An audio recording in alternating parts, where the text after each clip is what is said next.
Welcome back po sa aking munting channel, Mr. Ukol. Nandito na naman po ang inyong lingkod para magbigay ng tips at giya para po sa araw ng Sabado, July 19, 2025. Bukas po ang start ng karera is alas 4. Kaya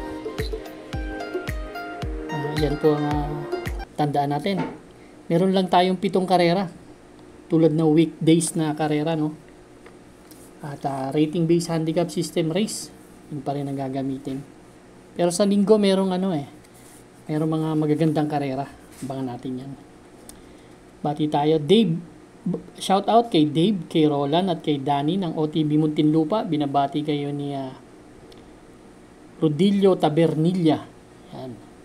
Si Marcelo Agkawili, all the way from Ottawa, Canada. Shout out, sir. At kay Willie File, Mr. June Foss, Mr. Fernan Mijares, Boss Chris Garcia, Boss RB Bora. Shout out sa inyo lahat. At kay Sir Deo at kay Sir Larry Yuson yan sa Galas. Shout out sa inyo. Race number 1, winner take all event, covers races 1 to 7. Dito meron tayong 10 kalahok, distansya po 1,400 meters, 11 to 15 split po yung grupo na to. Alas 4 po ang start ng karera. Race number 1, dito ako sa number 6 as my first choice. Si Full Combat Order, last July 12. Tumakbo yan para sa masa, no? 1.28 ang tinala niyan. Bagong baba ito, galing sa 16 to 21. Itong kabayo na to, pag nilabas to dito, tingin ko lamang sa akin to. Basta isang magandang salida lang. Ang second choice ko, yung number 1 na si Bantay Sarado. Ito, gamay na gamay ni Bumbum Villegas to. Last July 5, segundo to kay Boss Lady. 128 ang tinala, pero last June 21, may 1.27 tinala yan. Nung tumersero yan kay heavyweight. Itong kabayo naman na to, di bugbog yung kabayo, pero napakatibay kaya gustong gusto ko to. Ang third choice ko, dihado, number 7, Majestic Star. Ito, giant killer to, si Majestic Star, no? Maganda rin naman ang mga pinupureba nito. Last July 4, segundo to kay Manipur Gabriel, may 127. Pero galing din niya sa 16 to 21 nun Kaya gamay pa ni JD Calagos. Race number 1, ang first choice po, number 6, Full Combat Order. Second choice po, number 1, Bantay Sarado. Third choice po, number 7, Majestic Star. Good luck po. Race number 2 na po tayo, bayang karerista. Ito naman po yung ating Pick 6 event, covers races 2 to 7. 6 na kalahok meron tayo dito.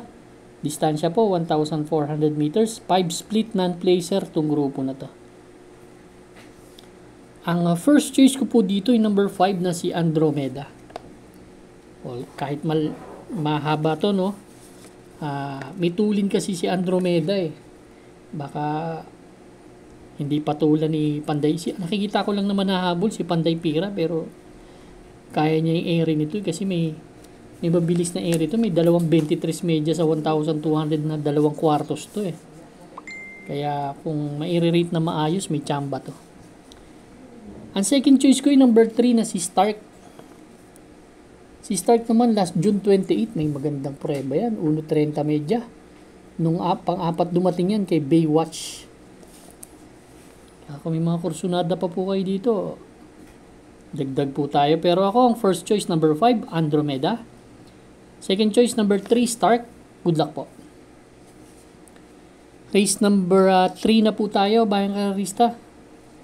Ito naman po yung ating Pick 5 event, covers races 3 to 7. Dito naman, meron tayong 7 entries but 6 in betting options lang tayo. Coupled entry yung number 3. Distansya po, 1,400 meters. 3-year-old group, number 6, placers itong grupo na to. Ang kakampihan ko dito, si Kang Kaluquin. Kaganda kasi ng mga pureba nito.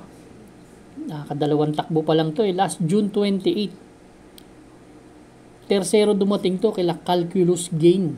Medyo mataas ang grupong binakbak.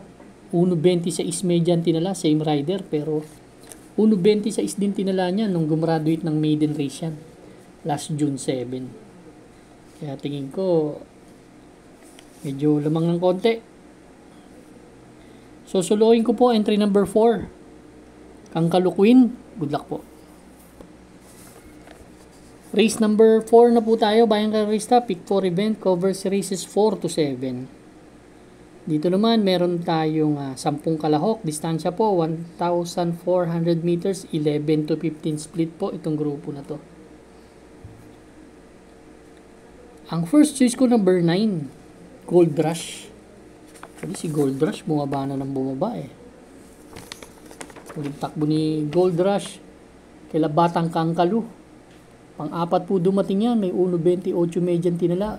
Dun sa 11 to 15 split.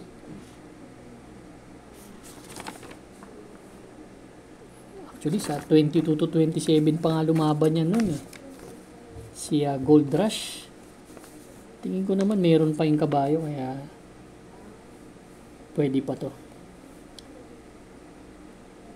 Ang second choice ko yung number 4 na si Ruby Bell. Ruby Bell last June 20. Segundo to kay May Diamond dun sa maiksing karera. May 1.13 medya na tinalayan ha.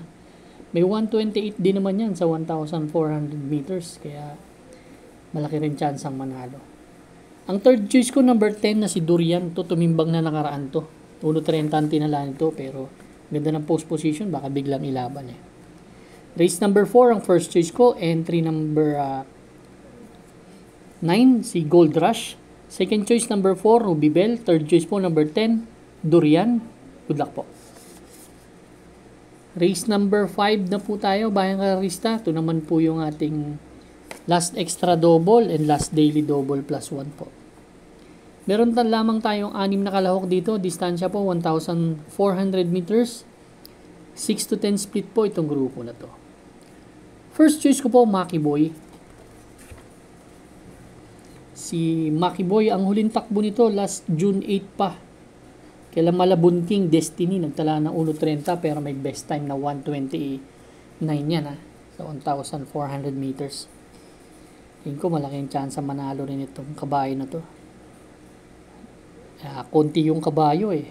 So makakasunod to eh. Ang second choice ko yung nakikita kong pwedeng mauna. Ito si Sneaky Ice or Sneaky Ise. Si Sneaky Ice naman last June 12. Segundo to kay Electrify. 1.30 medya ang tinala. Actually, nag-average na ng 1.30 si Sneaky Ice. Siguro naman kung walang bulabog, basta ma-rate lang ng maganda ni JD King eh. May tsamba to dito eh. Ang third choice ko po number 5, Hot Legs. Dahil Tagulaw Sarate na. Jeff Tagulaw na may best time na 1.28. Race number 5, ang first choice, number 4, Maki Boy. Second choice, number 6, Sneaky Ice or Ise. Third choice po, number 5, Hot Legs. Good luck po. Race number 6 na po tayo. The penultimate race, Bayang Karista. We have 9 entries dito sa race number 6. 1,400 meters na distansya. 16 to 21 split itong grupo na to. Ang first choice ko yung bagong baba. Yung entry number 9 na si Morning After. Last July 6, panlima to dumating. Doon kila Wolf 359, Frugality. Doon sa 22 to 27 split, no?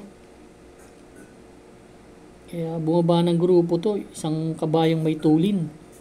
Although nakikita natin napakaraming matulin.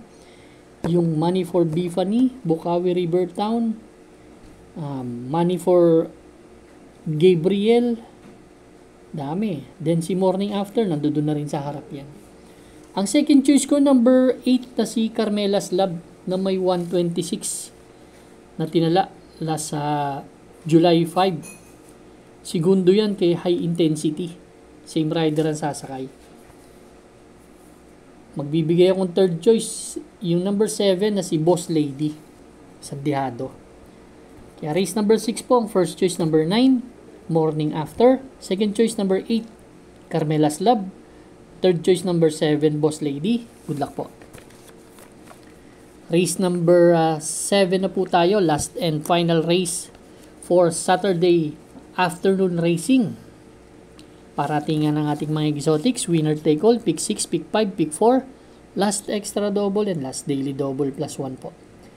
Meron tayong 10 kalahok. Distansya 1,400 meters. 6 to 10 split. Itong grupo na to. Ang first choice ko si Hot Rod Hearts. To, panlima dumating. Last July 6. Dun kila player Anri. Kila James Hadinap. Medyo mataas ang grupo. Bagong baba ito. 11 to 15 split ang pinanggalingan. May best time na 128 din. Ang second choice ko, yung entry number 5 na si Imperial Queen. Ito kasi maganda natin natakbo.